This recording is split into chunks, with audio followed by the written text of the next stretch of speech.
Ça suffit. Le Conseil de l'ordre ne devrait pas être quelque chose qui est juste aux ordres incompréhensibles de gens qui ne savent pas de quoi ils parlent.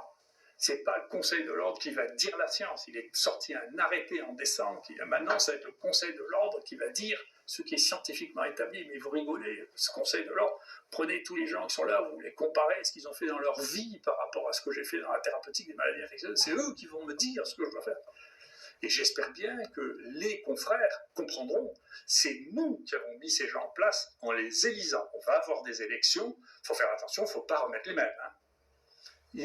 L'analyse qui a été faite par la Cour des comptes du Conseil de l'ordre est une analyse qui est terrifiante. Le gouvernement aurait dû prendre des mesures radicales pour remettre ça dans l'ordre. Et ensuite, la fonction du Conseil de l'ordre, c'est de régler les différends déontologiques entre les confrères et entre les patients et les médecins. Ça n'est pas de faire régner un ordre ponctuel fait par un ministre de passage, parce que les ministres de la Santé, ça dure 2 ans et demi. Ça n'a pas une connaissance intrinsèque de la vie, de la science, il faut être modeste. D'accord ?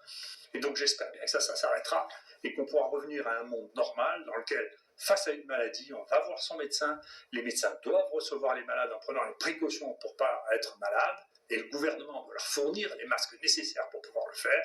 Et deuxièmement, ils doivent prendre en charge les gens, les examiner, regarder s'ils ont des facteurs de risque, et les prendre en charge. Voilà. Et donc, il faut revenir à la médecine qui semble avoir été oubliée dans l'affolement.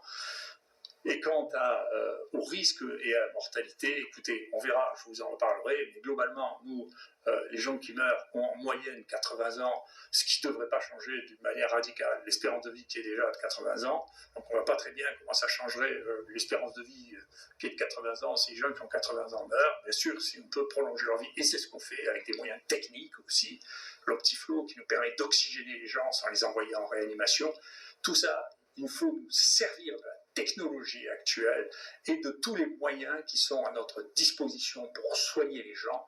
Et cette espèce de censure sur les médicaments anciens, associée à une incapacité à utiliser les moyens technologiques nouveaux, sont inquiétants.